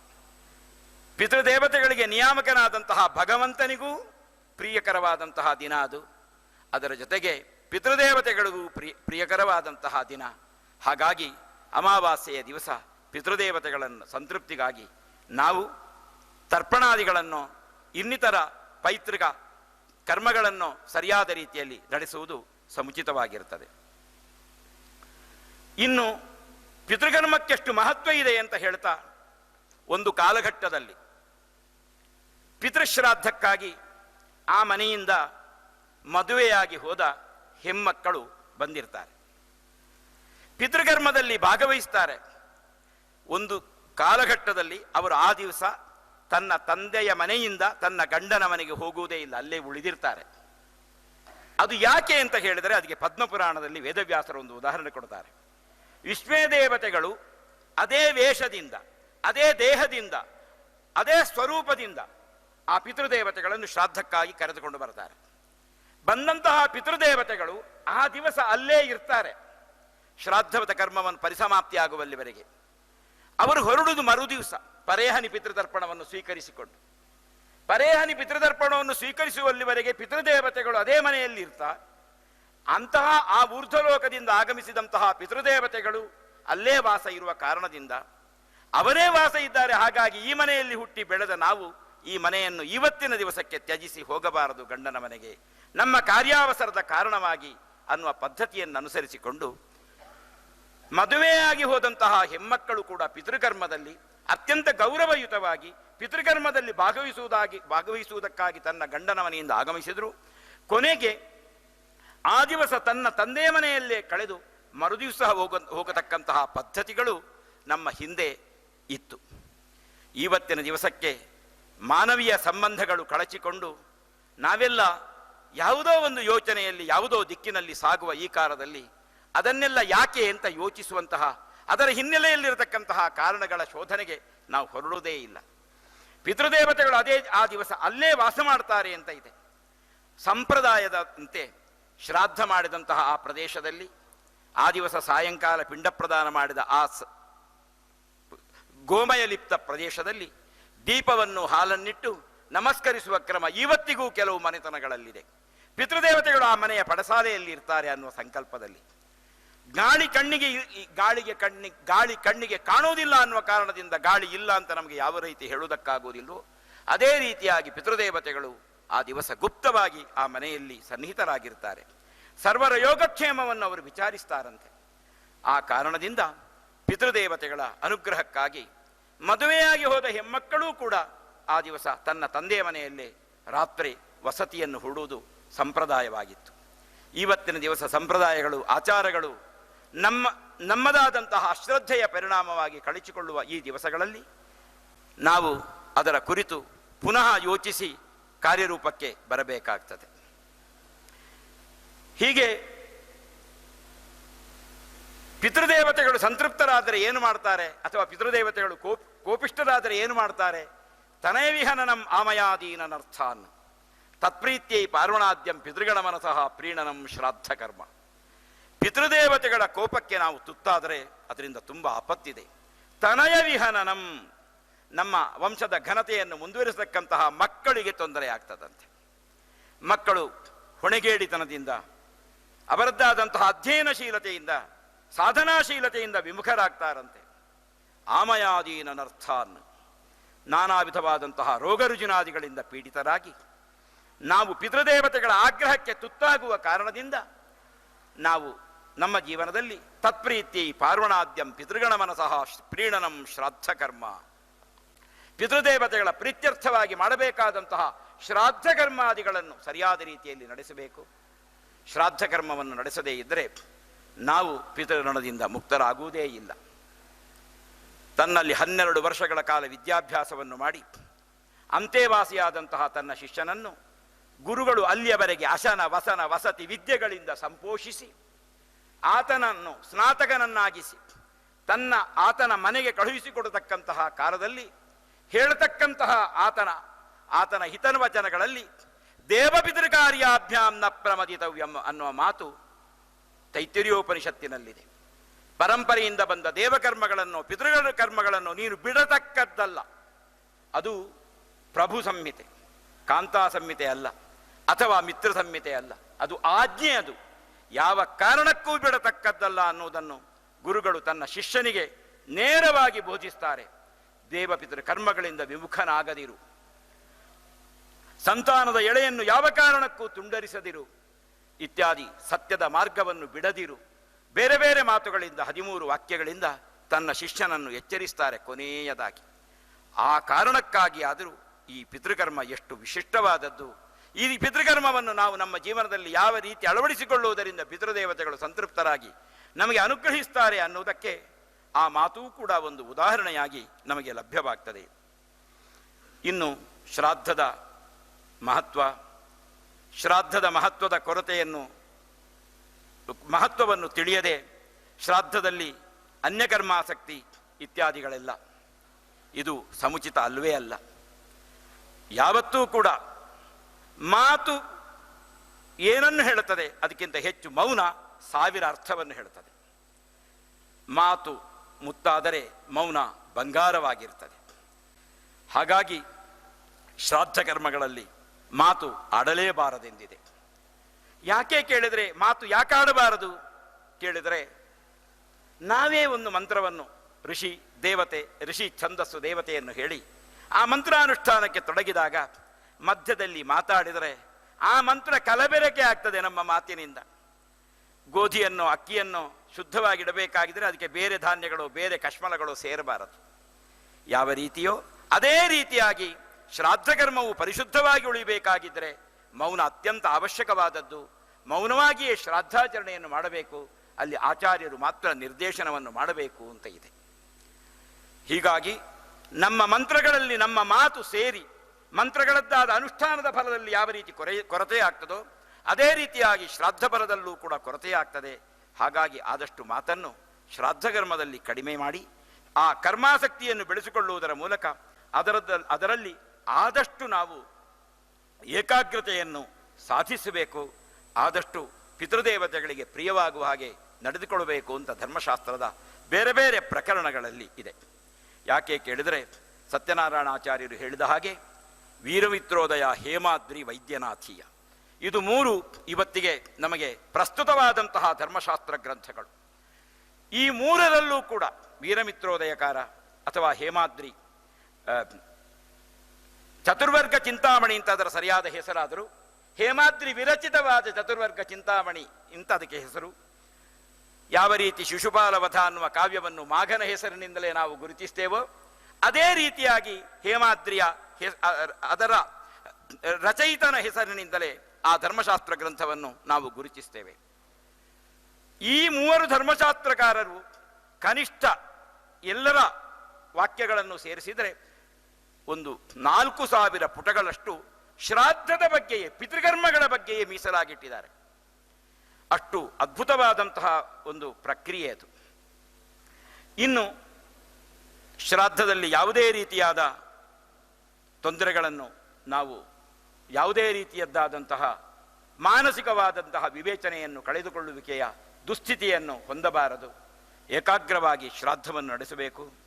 ಶ್ರಾದ್ದದಿಂದ ಸಂತೃಪ್ತರಾದಂತಹ ದೇವತೆಗಳು ಪ್ರೀತಾಹ ಪ್ರೇತಾಹ ತ್ವಮೀಭಿ ವಿದದತಿ ಸಕಲಾಹ ಸಂಪದಃ ಸಂತತಿಂಚ. ಅದರ ಫಲ ಏನು? ಪ್ರೀತರಾದಂತಹ ಆ ಹಿರಿಯ ಪಿತೃತ್ವವನ್ನು ಹೊಂದಿದಂತಹ ದೇವತೆಗಳು ವಿದದತಿ ಸಕಲಾಹ ಸಂಪದಃ, ಸಕಲ ಸಂಪತ್ತನ್ನು, ವಂಶದ ಘನತೆಯನ್ನು ಮುಂದುವರಿಸತಕ್ಕಂತಹ ಸಂತತಿಯನ್ನು ನಮಗೆ ಅನುಗ್ರಹಿಸ್ತಾರೆ. ನಮ್ಮ ವಂಶ ಬೆಳೆಯುವುದು ಅವರ ಅನುಗ್ರಹದಿಂದ. ಹೀಗೆ ಬೇರೆ ಬೇರೆ ಗ್ರಂಥಗಳು ಶ್ರಾದ್ದದ ಮಹತ್ವವನ್ನು ಉಲ್ಲೇಖಿಸ್ತವೆ. ಇನ್ನು ಶ್ರಾದ್ದದಲ್ಲಿ ಬ್ರಹ್ಮದಂಡ ಅಂತ ಹೇಳಿದರು, ಬಾಕಿ ಇದರಲ್ಲಿ ಕೃಚ್ಛ್ರಾಚರಣೆ ಅಂತ ನಮ್ಮ ಕೃಷ್ಣಮೂರ್ತಿ ಬಾಯರಿಯವರು ಉಲ್ಲೇಖಿಸಿದರು. ಹೌದದು. ಪ್ರೇತಾಧಿಕಾರೇ ಯದ್ರವ್ಯ ತದ್ದಂಡ ಮಿತಿ ಕಥ್ಯತೆ. ಪೈತೃಕ ಕರ್ಮ, ಅಲ್ಲಿ ಪ್ರೇತ ಅನ್ನುವ ಶಬ್ದಕ್ಕೆ ಪೈತೃಕ ಕರ್ಮ ಅಂತ ವ್ಯಾಖ್ಯಾನಕಾರರು ಹೇಳ್ತಾರೆ. ಯಾವ ವಸ್ತುವನ್ನು ನಾವು ಅಲ್ಲಿ ನಿಕ್ಷೇಪಿಸ್ತೇವೋ ಅದು ದಂಡ ಅಂತ ಹೇಳಲ್ಪಡ್ತದೆ. ದಂಡ ಅನ್ನುವಂತಹ ಶಬ್ದಕ್ಕೆ ಭಕ್ತಿಪೂರ್ವಕವಾಗಿ ಸಮರ್ಪಿಸುವಂತಹ ದ್ರವ್ಯ ವಿಶೇಷ ಅನ್ನುವ ಇನ್ನೊಂದು ವ್ಯಾಖ್ಯಾನವೂ ಇದೆ. ಸಮರ್ಪಿಸಲ್ಪಡಲೇಬೇಕಾದ ಯಾವುದೇ ವಿಧವಾದಂತಹ ಸ್ವಾರ್ಥರಹಿತವಾದಂತಹ ಭಕ್ತಿಪೂರ್ವಕವಾದಂತಹ ದ್ರವ್ಯತ್ಯಾಗ ದಂಡ ಅಂತ ಹೇಳುವ ಶಬ್ದಕ್ಕೆ. ಈ ರೀತಿಯಾಗಿ ಆ ಪಿತೃಕರ್ಮದಲ್ಲಿ ನಾವು ಆ ಬ್ರಹ್ಮದಂಡ ಅಂತ ಏನಿದೆ ಅದು ಕನಿಷ್ಠ ಪೂರ್ವಂ ಬ್ರಾಹ್ಮಣಾನಾಂ ಪ್ರದಕ್ಷಿಣತ್ರಯಂ ಕುರ್ಯಾತ್ ಅಂತ ಒಂದು ಮಾತಿದೆ. ಅದರಲ್ಲಿ ಶ್ರಾದ್ದದಲ್ಲಿ ಹಿರಿಯನಿಗೆ ಅಧಿಕಾರ, ಕಿರಿಯರಿದ್ದರೆ ಈ ಪ್ರದಕ್ಷಿಣೆ ಬರುವಾಗ ಕಿರಿಯವ ಎಲ್ಲರಿಗಿಂತ ಮುಂದೆ ಹೋಗಬೇಕು, ಹಿರಿಯವರು ಅವನನ್ನು ಅನುಸರಿಸಬೇಕು ಈ ಪ್ರದಕ್ಷಿಣೆಯ ಕ್ರಮದಲ್ಲಿ ಅಂತ ಒಂದು ಮಾತಿದೆ. ಈ ಬಾಕಿದರಲ್ಲಿ ಹಿರಿಯನಿಗೆ ಅಧಿಕಾರ ಇರೋದು. ಆದರೆ ಬ್ರಹ್ಮದಂಡವನ್ನು ನಾವು ನಿಕ್ಷೇಪಿಸುವ ಸಂದರ್ಭದಲ್ಲಿ ಹಿರಿಯನನ್ನು ಅನುಸರಿಸುವುದರ ಬದಲು ಕಿರಿಯ ಎಲ್ಲರಿಗಿಂತ ಪುರೋಭಾಗದಲ್ಲಿ ಹೋಗಿ ಕಿರಿಯನನ್ನು ಹಿರಿಯರು ಅನುಸರಿಸುವಂತಹ ಒಂದು ಪದ್ಧತಿ ಶ್ರಾದ್ದ ಪ್ರಕ್ರಿಯೆಯಲ್ಲಿ ಇದೆ. ಹೀಗೆ ಬ್ರಹ್ಮದಂಡ ಇತ್ಯಾದಿಗಳ ವಿಷಯದಲ್ಲಿ ಇನ್ನು ಶ್ರಾದ್ದದ ಭೋಜನ ಅತ್ಯಂತ ಅದು ಬಿಸಿ ಬಿಸಿಯಾಗಿರಬೇಕಂತೆ. ಅದರಲ್ಲಿ ಹಬೆ ಹೇಳ್ತಾ ಇರಬೇಕು. ಯಾಕೆ ಅದು ಹಾಗೆ ಅಂತ ಕೇಳಿದರೆ, ಅದು ಪಿತೃದೇವತೆಗಳು ಪ್ರತ್ಯಕ್ಷವಾಗಿ ಉಣುವ ಭೋಜನ. ನೈವೇದ್ಯಂ ಪುರತೋ ನ್ಯಸ್ತಂ ದೃಷ್ಟೈವ ಸ್ವೀಕರೋಮ್ಯಹಂ ರಸಂ ವಿಪ್ರಾಗ್ನಿ ಜಿಹ್ವಾಭ್ಯಾಂ ಅಶ್ನಾಮಿ ಕಮಲಾಸನ ಅಂತ ಒಂದು ಮಾತು ದೇವರದ್ದು. ಭಗವಂತನ ವಾಕ್ಯ ಇದು. ಅದು ಬ್ರಾಹ್ಮಣರು ಊಟ ಮಾಡ್ತಾರೆ ಅಂತ ತಿಳ್ಕೊಳ್ಬೇಡಿ. ಅವರಲ್ಲಿ ಸ್ವಯಂ ಪಿತೃದೇವತೆಗಳು ಸನ್ನಿಹಿತರಾಗಿ, ಪಿತೃದೇವತೆಗಳಿಗೆ ನಿಯಾಮಕನಾದ ಭಗವಂತನೂ ಸನ್ನಿಹಿತನಾಗಿ ಅವರು ಸ್ವೀಕರಿಸ್ತಾರೆ. ನೈವೇದ್ಯಂ ಪುರತೋ ನ್ಯಸ್ತಂ ದೃಷ್ಟೈವ ಸ್ವೀಕರೋಮ್ಯಹಂ. ನೈವೇದ್ಯ ವಸ್ತುವನ್ನು ದೇವರ ಮುಂದಿಟ್ಟು ಶ್ರದ್ಧೆಯಿಂದ ನಾವು ಪ್ರಾರ್ಥಿಸಿದಾಗ ದೇವರ ಚೈತನ್ಯ ತನ್ನ ಕಣ್ಣನ್ನು ತೆರೆದು ಆ ವಸ್ತುಗಳನ್ನು ಸರಿಯಾದ ರೀತಿಯಲ್ಲಿ ವೀಕ್ಷಿಸುವ ಮೂಲಕ ಸ್ವೀಕರಿಸಿಕೊಂಡ್ರೆ, ಅದೇ ವಸ್ತುವನ್ನು ಅಗ್ನಿಮುಖದಲ್ಲಿ ಹೋಮಿಸಿ ಹವಿರ್ಭಾಗ ರೂಪದಲ್ಲಿ ಸಮರ್ಪಿಸಿದಾಗ, ಬ್ರಾಹ್ಮಣರಿಗೆ ಭೋಜನ ರೂಪದಲ್ಲಿ ಸಮರ್ಪಿಸಿದಾಗ ಸ್ವಯಂ ಭಗವಂತನೇ ಅಲ್ಲಿ ಸನ್ನಿಹಿತನಾಗಿ ಸ್ವೀಕರಿಸ್ತಾನಂತೆ. ಹಾಗಾಗಿ ಹಬೆಯಾಡ್ತಾ ಇರಬೇಕು. ಅದು ತಣಿದರೆ ಏನಾಗ್ತದೆ? ಕ್ರಿಮಿಕೀಟಗಳ ಪಾತ್ರತೆಯನ್ನು ಹೊಂದುತ್ತದೆ. ಕ್ರಿಮಿಕೀಟಗಳಿಂದ ಅಶುದ್ಧವಾದಂತಹ ಯಾತಯಾಮಂ ಗತರಸಂ ಪೂತಿ ಪರಿಯುಷಿತಂ ಜಯತ್ ಉಚ್ಚಿಷ್ಟಮಪಿ ಚಾಮೇಧ್ಯಂ ಭೋಜನಂ ತಾಮಸ ಪ್ರಿಯಂ. ಅದು ಹಾಗಾಗಬಾರದು. ಯಾವ ರೀತಿಯಾಗಿ ಅದು ತಣ್ಣಗಾಗಬಾರದಂತೆ. ಇನ್ನೊಂದು ಮಾತಿದೆ ಧರ್ಮಶಾಸ್ತ್ರದಲ್ಲಿ, ಕುಭೋಜನಮಪ್ಯುಷ್ಣತೆಯ ವಿರಾಜತೆ, ಕುರೂಪಾಪಿ ಸುಶೀಲತೆಯ ವಿರಾಜತೆ, ದರಿದ್ರೋಪಿ ಧೀರತೆಯ ವಿರಾಜತೆ, ಛಿದ್ರವಸ್ತ್ರೋಪಿ ಶುಭ್ರತೆಯ ವಿರಾಜತೆ ಅಂತ ವಾಕ್ಯಗಳದು. ಕುಭೋಜನಮಪಿ, ಅನ್ನ ರುಚಿ ಇಲ್ಲದೆ ಇರಬಹುದು, ಊಟ ಯಾವುದೋ ಕಾರಣದಿಂದ ಮಸಾಲೆ ವಸ್ತುಗಳ ಅಲಭ್ಯತೆ ಇರಬಹುದು. ಸರಿಯಾದ ರೀತಿಯಲ್ಲಿ ಹಬೆಯಾಡುವ ಬಿಸಿಯಾದರೆ ಅದೇ ಅದಕ್ಕೆ ರುಚಿಯನ್ನು ಕೊಡುತ್ತದಂತೆ. ಒಬ್ಬಾಕೆ ಸ್ತ್ರೀ ನೋಡುವುದಕ್ಕೆ ಆಕೆ ಕುರೂಪಿ ಆಗಿದ್ರು, ಸುಶೀಲತೆ ಆಕೆಯನ್ನು ಎತ್ತರಕ್ಕೇರಿಸ್ತದಂತೆ. ದರಿದ್ರನಾದರೂ ಆತ ಧೀರತನದಿಂದ ತನ್ನ ಧೀರತನವನ್ನು ತನ್ನ ಜೀವನದಲ್ಲಿ ಅಳವಡಿಸಿಕೊಂಡ್ರೆ ಅದೇ ಅವನಿಗೆ ಶೋಭೆಯಾಗ್ತದಂತೆ.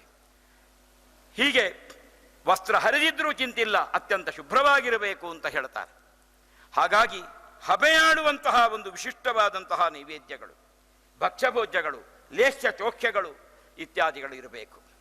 ಇಂತಹ ಭೋಜನದಿಂದ ಪಿತೃದೇವತೆಗಳು ಸಂತೃಪ್ತರಾಗಿ ಸರ್ವವಿಧದಿಂದಲೂ ಆ ಕರ್ಮಿಗೆ ಅನುಗ್ರಹಿಸ್ತಾರೆ. ಅದರ ಜೊತೆಗೆ ಮಹಾಲಯ ಶ್ರಾದ್ದದ ಕುರಿತು ಸತ್ಯನಾರಾಯಣಾಚಾರ್ಯರು ಬಹಳಷ್ಟು ಮನೋಜ್ಞವಾಗಿ ಹೇಳಿದ್ದಾರೆ. ನನಗೆ ಆ ಕುರಿತು ಏನನ್ನೂ ಹೇಳುವುದಕ್ಕೆ ಅರ್ಹತೆ ಇಲ್ಲ. ಇಲ್ಲಿ ಸನ್ನಿಹಿತರಾದಂತಹ ವಿದ್ವಾಂಸರ ಮಾತು ನಾನು ವಿಮರ್ಶಿಸುವುದಕ್ಕೆ ಅರ್ಹನೇ ಅಲ್ಲ. ನಾನೊಬ್ಬ ಯಕ್ಕಶ್ಚಿತ. ಆದರೂ ಮಹಾಲಯ ಶ್ರಾದ್ದ ನಾವು ಮಾಡಬೇಕಾದಂತಹ ನಿತ್ಯ ಕರ್ಮಗಳಲ್ಲೊಂದು, ನೈಮಿತ್ತಿಕ ಅಲ್ಲ ಅದು. ಹೇತುರ್ಬಾಲವಧಾಂಡ ಭಕ್ಷಣ ಗುರುಜನ ದ್ವೇಷಾನ್ಯದಾಯಾದವಿ ದ್ವೇಷ ಪ್ರಾಣಿಗಣ ಧನಾನಿ ಜನನಿ ವಿದ್ವೇಷಣಂ ವಾಶಿಷೋ ಹಿಂಸಾ ಬಾಲಮೃಗಸ್ಯ ಪಾರ್ವಣಮುಖ ಶ್ರಾದ್ದಕ್ರಿಯಾಲೋಪನಂ ಸಂತತ್ಯಾಭವಸ್ಯ. ಅದರ ದುಷ್ಫಲ ಏನು? ಪಾರ್ವಣಮುಖ. ಅಲ್ಲಿ ಪಾರ್ವಣಮುಖ ಶ್ರಾದ್ದ ಅಂತ ಹೇಳಿದ್ರೆ ಮಹಾಲಯ ಶ್ರಾದ್ದವನ್ನೇ ಅವರು ಹೇಳೋದು. ಸರ್ವ ಪಿತೃಗಳಿಗೂ ಸಂತೋಷಕರವಾದಂತಹ ಮಹಾಲಯ ಶ್ರಾದ್ದ. ಅದರಿಂದ ಏನು ದುಷ್ಪರಿಣಾಮ?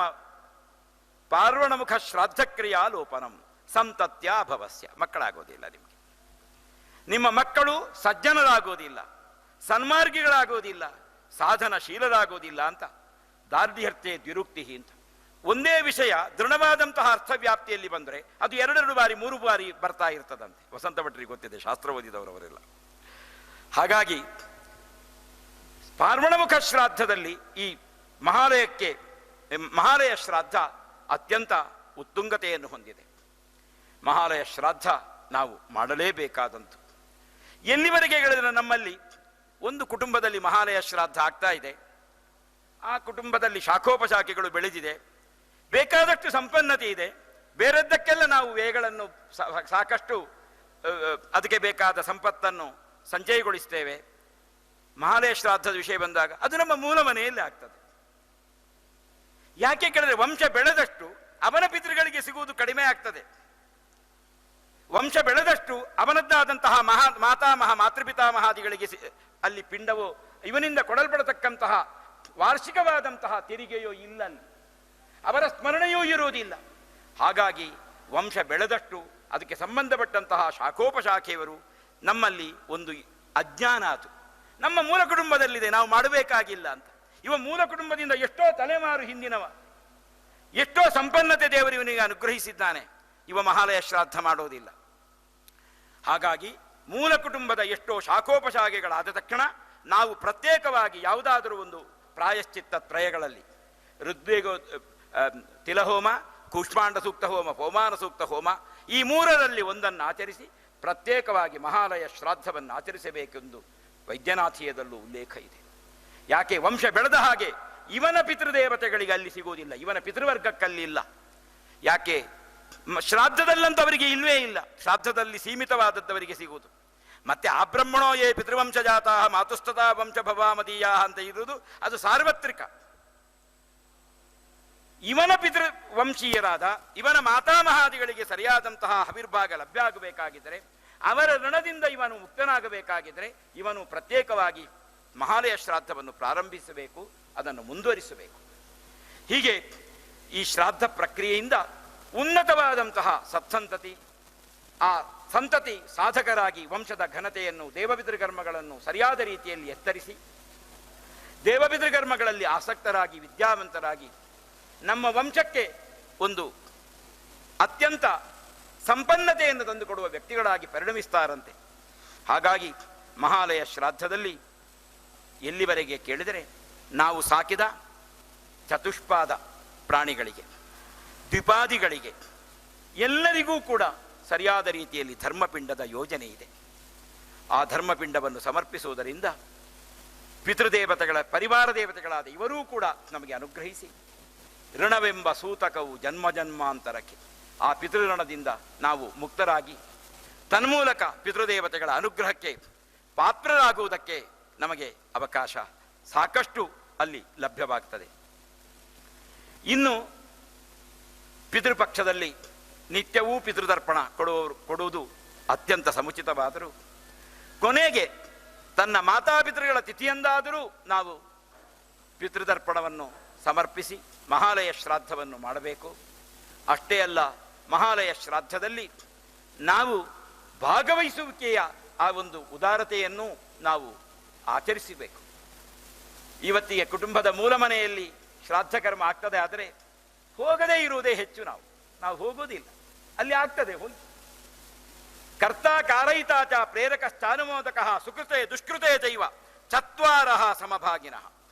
ಮಾಡಿದವ, ಮಾಡಿಸಿದವ, ಪ್ರೇರಣೆ ಕೊಟ್ಟವ, ಪ್ರೋತ್ಸಾಹ ಕೊಟ್ಟವ, 4 ಮಂದಿಗೂ ಸುಕೃತ ದುಷ್ಕೃತಗಳಲ್ಲಿ ಸತ್ಫಲ ಇದೆ.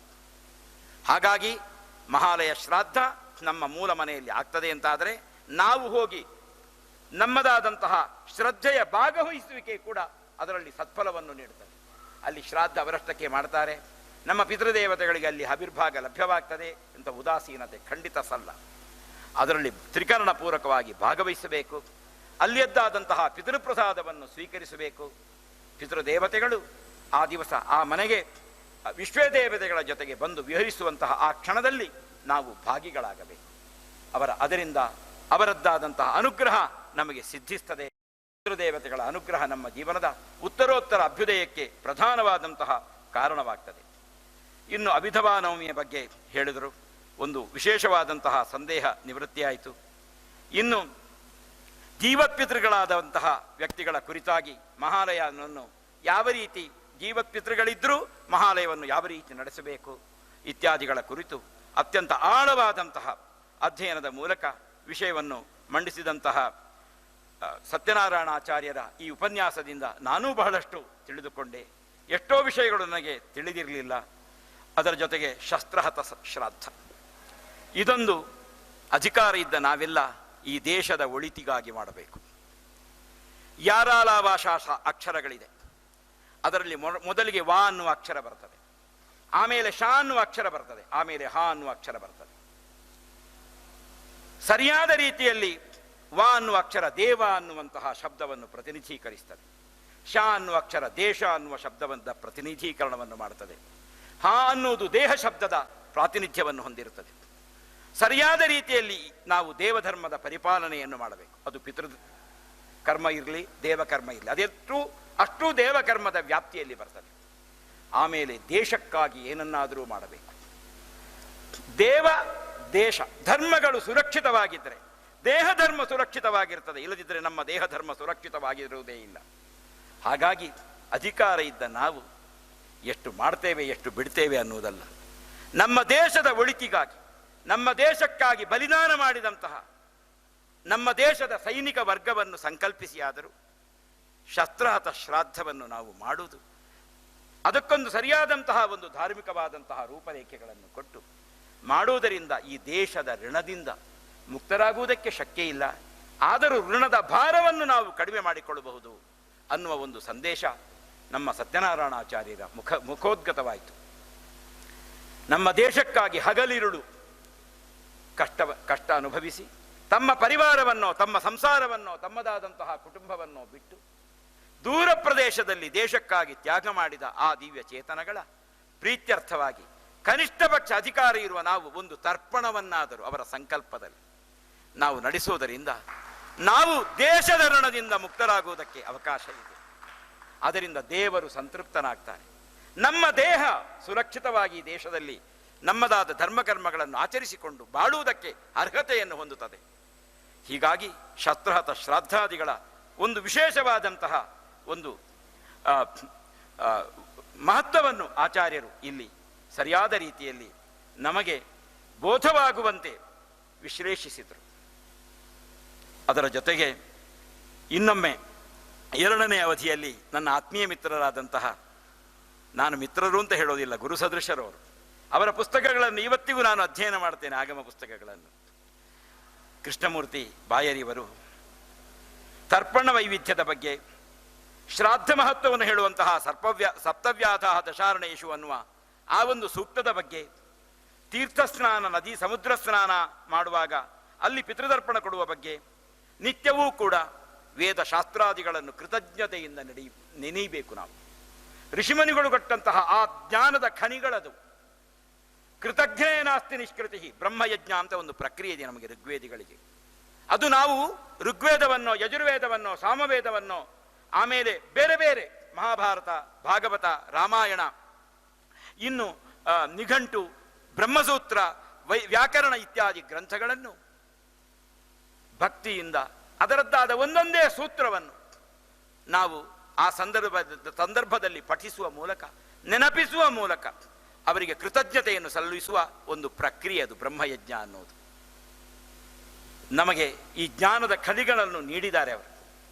ಅಂತಹ ಜ್ಞಾನದ ಖನಿಗಳನ್ನು ನಾವು ಆ ಋಗ್ವೇದದ ಒಂದು ಮಂತ್ರವನ್ನು ಹೇಳುವುದರ ಮೂಲಕ ಋಗ್ವೇದದ ಪಠನದ ಪೂರ್ಣ ಫಲ, ಯಜುರ್ವೇದದ ಒಂದು ಮಂತ್ರವನ್ನು ಹೇಳುವುದರ ಮೂಲಕ ಯಜುರ್ವೇದ ಅನುಷ್ಠಾನ, ಹೀಗೆ ವೇದ ಚತುಷ್ಟಯಗಳ ಇನ್ನು ಉಳಿದ ಷಟ್ ಶಾಸ್ತ್ರಗಳ ಮಹಾಭಾರತಾದಿ ಇತಿಹಾಸಗಳ ಬ್ರಹ್ಮಸೂತ್ರಾದಿಗಳ ಒಂದು ಸರಿಯಾದ ಅನುಷ್ಠಾನದ ಸತ್ಫಲ ನಮಗೆ ಅತ್ಯಂತ ಅಲ್ಪ ಸಮಯದಲ್ಲಿ ಅತ್ಯಂತ ಸುಲಭವಾದಂತಹ ಪ್ರಕ್ರಿಯೆಯಲ್ಲಿ ಸಂಪಾದಿಸಬಹುದಾದಂತಹ ಒಂದು ಪ್ರಕ್ರಿಯೆ ಅದು.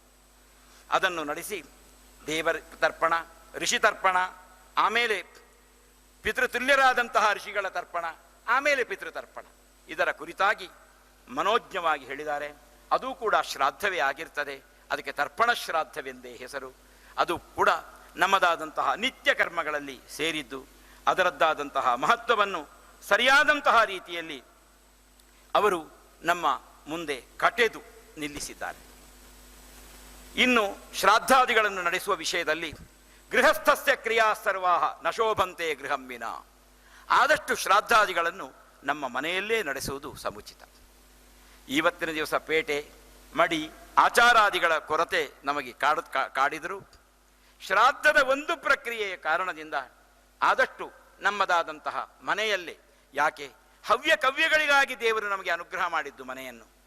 ಆ ಮನೆ ಅನ್ನುವುದು ಹವ್ಯ ಕವ್ಯಗಳಿಗೆ ಆಗರವಾಗಿರಬೇಕು. ಹವ್ಯ ಅಂದರೆ ದೇವತಾ ಕರ್ಮಗಳು, ಕವ್ಯ ಅಂದರೆ ಪಿತೃಕರ್ಮಗಳು. ಹವ್ಯ ಕವ್ಯಗಳಿಗಾಗಿ ಮನೆ, ಆ ಗೃಹ ಉಪಯೋಗಿಸಲ್ಪಡಬೇಕು. ಆಗ ಗೃಹಸ್ಥನಿಗೂ ಗೃಹಿಣಿಗೂ ಗೃಹಸ್ಥನ ಪರಿವಾರಕ್ಕೂ ಶ್ರೇಯಸ್ಸು ಸಿದ್ಧಿಯಾಗ್ತದೆ. ಹಾಗಾಗಿ ಅತ್ಯಂತ ಶ್ರದ್ಧೆಯಿಂದ ಮನೆಯಲ್ಲೇ ಸತ್ಕಾರ್ಯಗಳನ್ನು ಆಚರಿಸುವುದು ಸಮುಚಿತ. ಇನ್ನು ಬೇರೆ ಬೇರೆ ರೀತಿಯದ್ದಾದಂತಹ ಕರ್ಮಗಳನ್ನು ಬೇರೆ ನಾವು ಸಭಾಗೃಹಗಳಲ್ಲಿ ಆಚರಿಸಿದರೂ ಈ ಪೈತೃಕವಾದಂತಹ ಶ್ರಾದ್ದ ಕರ್ಮಗಳನ್ನು ನಮ್ಮ ಮನೆಯಲ್ಲಿ ಆಚರಿಸುವುದು ಮನೆಯ ಅಭ್ಯುದಯದ ದೃಷ್ಟಿಯಿಂದ ಅತ್ಯಂತ ಸಮುಚಿತವಾದದ್ದು.